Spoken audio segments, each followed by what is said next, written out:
you're anything like me, there are times where you're studying scripture and you just encounter something that it's, why did the writer go out of their way to pinpoint a specific detail that, at cursory glance seems to be irrelevant, as if it doesn't add anything to the equation. There is no such thing as irrelevancy when you're looking at Scripture.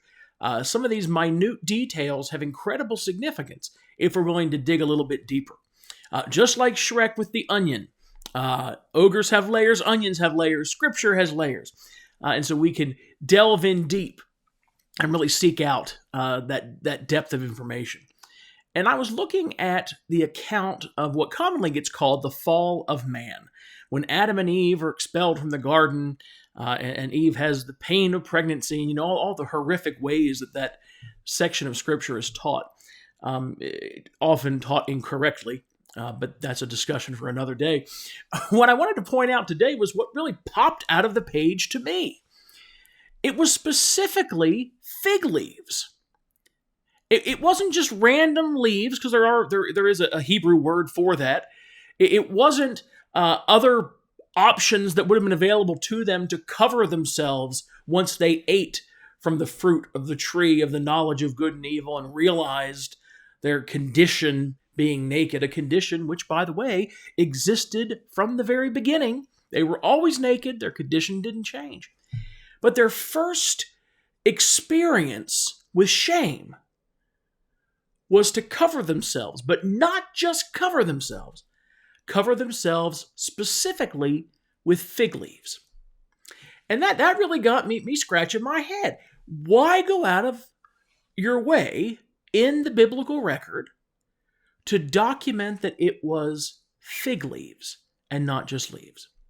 Now, the fig leaf and the fig tree have all kinds of biblical symbolism, and depending on what school of your understanding of Scripture, you have different understandings of what that symbolism represents. You will have some that believe it represents Israel as a whole, and I wish to take nothing away from any of those. That's not my point today. My point is, there's another time that we encounter a seemingly irrelevant mention of the fig leaf, and that's in Matthew and I believe Mark are the two Gospels that cover this, where Jesus curses the fig tree.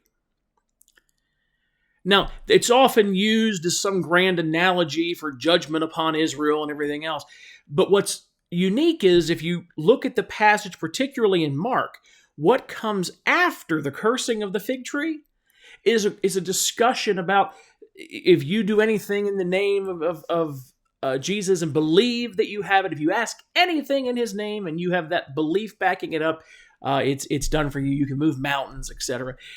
So that's the actual theme of the passage, and not judgment upon Israel.